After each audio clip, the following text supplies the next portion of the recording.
अस्सलाम वालेकुम, I am doctor Samia Jameel. आज हम बात करेंगे सेफ़ और अनसेफ एंटी एमेटिक ड्रग्स की ड्यूरिंग प्रेगनेंसी। सबसे पहले हम देखते हैं कि एंटी एमेटिक ड्रग्स होती क्या हैं। एंटी एमेटिक ड्रग्स वो ड्रग्स हैं जो हमारे पास वॉमिटिंग को कंट्रोल करने के लिए यूज़ होती हैं ड्यूरिंग प्रेगनेंसी। अब हमारे पास एक नॉर्मल कंडीशन है जिसे हम कहते हैं NVP। इसका मतलब है nausea and vomiting during pregnancy. 70 to 80% of females को ये ड्यूरिंग प्रेगनेंसी इफ़ेक्ट करती है और ये एक नेचुरल प्रोसेस है। अब जो फर्स्ट ट्राइमेस्टर ऑफ प्रेगनेंसी है, इसमें जो फीमेल्स हैं ये बहुत ज़्यादा वॉमिटिंग या नोज़िया की फीलिंग को फील करती हैं। सेकंड ट्राइमेस्टर में थोड़ा कम फील करती हैं और थर्ड ट्राइमेस्टर में अगेन आपको वॉमिटिंग और नोज़िया जो है वो पहले से ज़्यादा फील होता है। अब जो नोज़िया है ये क्या है? ये है फीलिंग ऑफ वॉमिटिंग। वॉमिटिंग है और नोज़िया फीलिंग ऑफ वॉमिटिंग है। अब हम देखते हैं कि इसके रीज़न्स क्या हैं कि आपको प्रेगनेंसी में नोज़िया या वॉमिटिंग फ़ील होता है। अब जब आप प्रेग्नेंट होते हो तो आप में ACG और प्रोजेस्टेरॉन के लेवल्स जो हैं वो इंक्रीज़ कर जाते हैं। अब जो ACG है ये ट्रिगर करता है वॉमिटिंग सेंटर को। अब वॉमिटिंग सेंटर हमारे पास मेडुला ऑब्लोंगेटा में प्रेजेंट होता है इन ब्रेन में। जब वो वॉमिटिंग सेंटर को एक्टिवेट करता है तो वहाँ पे वॉमिटिंग की फीलिंग जो है वो ज़्यादा हो जाती है। इसी तरह जब ड्यूरिंग प्रेगनेंसी प्रोजेस्टेरॉन इंक्रीज़ हो जाता है तो वो आपके पास क्या करता है, गैस्ट्रोइंटेस्टाइनल यानी GIT डिस्टर्बेंस कॉज कर देता है। जब GIT डिस्टर्बेंस हो जाती है तो प्रॉपर्ली फूड डाइजेस्ट नहीं होती। जब फूड डाइजेस्ट नहीं होती है तो वो आपके पास फीलिंग ऑफ नोज़िया और वॉमिटिंग कॉज करती है। अब ये हमारे पास हो रहा है नेचुरल प्रोसेस इन 3 पॉइंट्स में, जो हमारे पास NVP यानी nausea and vomiting during pregnancy में होता है। एक और कंडीशन है, उसे कहते हैं हाइपरएमेसिस ग्रेविडेरम। अब इसमें क्या होता है कि आपको नोज़िया वॉमिटिंग ड्यूरिंग प्रेगनेंसी ज़रूरत से ज़्यादा होती है। मतलब एक तो 70 to 80% फीमेल्स में एक नेचुरल प्रोसेस के तहत थोड़ी बहुत नोज़िया वॉमिटिंग होती है, लेकिन अगर फॉर एग्जांपल वो बहुत ज़्यादा हो तो इस कंडीशन को हम कहते हैं हाइपरएमेसिस ग्रेविडेरम। अब इसके जो कॉजेज़ हैं, इसका एक कॉज मल्टीपल प्रेगनेंसी हो सकता है यानी ट्विन प्रेगनेंसी हो सकता है। इसमें आपको हो सकता है कि बहुत ज़्यादा वॉमिटिंग और नोज़िया फील हो। सेकंड पे अगर फॉर एग्जांपल फीमेल बहुत ज़्यादा स्ट्रेस ले रही है तो भी उसे हाइपरएमेसिस ग्रेविडेरम हो जाता है, जो बहुत ज़्यादा नोज़िया और वॉमिटिंग की फीलिंग होती है। और थर्ड कंडीशन वो है अगर फॉर एग्जांपल एबनॉर्मल प्रेगनेंसी है तो भी उसे वॉमिटिंग और नोज़िया की फीलिंग ज़्यादा होगी, जो लीड कर जाएगी हाइपरएमेसिस ग्रेविडेरम की तरफ।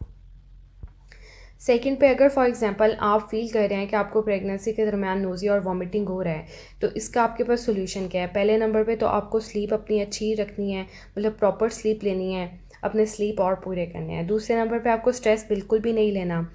तीसरे नंबर पे आपको प्रॉपर डाइट लेनी है। आपको शॉर्ट इंटरवल्स के बाद अपनी एनर्जी लेवल को बूस्ट अप करने के लिए, मेंटेन करने के लिए प्रॉपर इंटरवल के बाद डाइट लेनी चाहिए। इसके अलावा रेगुलर चेकअप के लिए जाना चाहिए डॉक्टर के पास। और अगर फॉर एग्जांपल आप वॉमिटिंग, नोज़िया या कोई भी प्रॉब्लम फील कर रहे हैं तो अपने डॉक्टर को उसके बारे में ज़रूर पूछें। और एक चीज़, कोई भी मेडिकेशन डॉक्टर की प्रिस्क्रिप्शन के बगैर खुद घर में ड्यूरिंग प्रेगनेंसी ना यूज़ करें।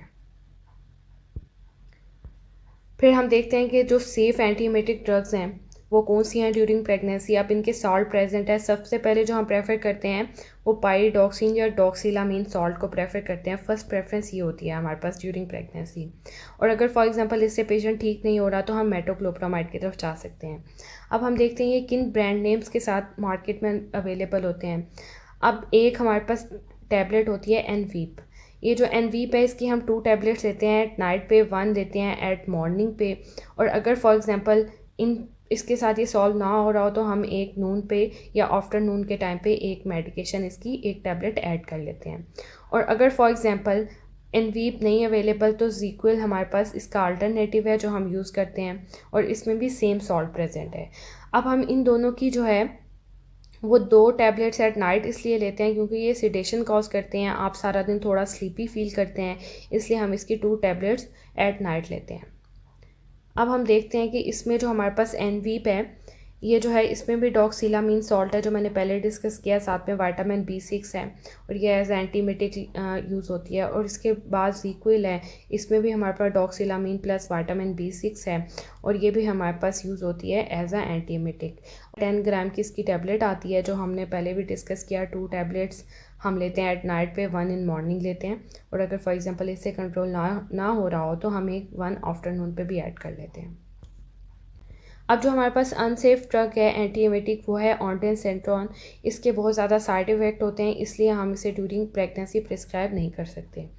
फिर हम बात करते हैं कि कंट्रा इंडिकेटेड ड्रग्स जो ड्यूरिंग प्रेगनेंसी होती हैं वो कौन सी हैं। उसमें हमारे पास आती है डोमपेरिडोन। अब एक मैंने बात की अनसेफ ड्रग की और दूसरी बात की कंट्रा इंडिकेटेड की। इनमें अब डिफरेंस ये है कि अनसेफ ड्रग्स जो होती हैं ये डॉक्टर किसी सूरत में आपको प्रिस्क्राइब कर सकता है, मतलब इसे आप मुस्तकिल नहीं ले सकते लेकिन प्रिस्क्राइब की जा सकती है, क्योंकि इसके थोड़े बहुत साइड इफ़ेक्ट होते हैं, इसलिए इसे फ़र्स्ट प्रेफरेंस पे नहीं लिया जाता, लेकिन आपको डॉक्टर दे सकता है किसी कंडीशन के अकॉर्डिंगली। लेकिन जो कंट्रा इंडिकेटेड ड्रग है जो हमारे पास डोमपेरिडोन है, ये किसी सूरत भी ड्यूरिंग प्रेगनेंसी प्रेस्क्राइब नहीं की जा सकती, इसलिए कंट्रा इंडिकेटेड और अनसेफ ड्रग में ये डिफरेंस है कि अनसेफ फिर भी कभी ना कभी किसी कंडीशन में दी जा सकती है, लेकिन कंट्रा इंडिकेटेड ड्रग को हम कभी भी नहीं लेते। Thank you so much. If you have any query, you can ask me in comments.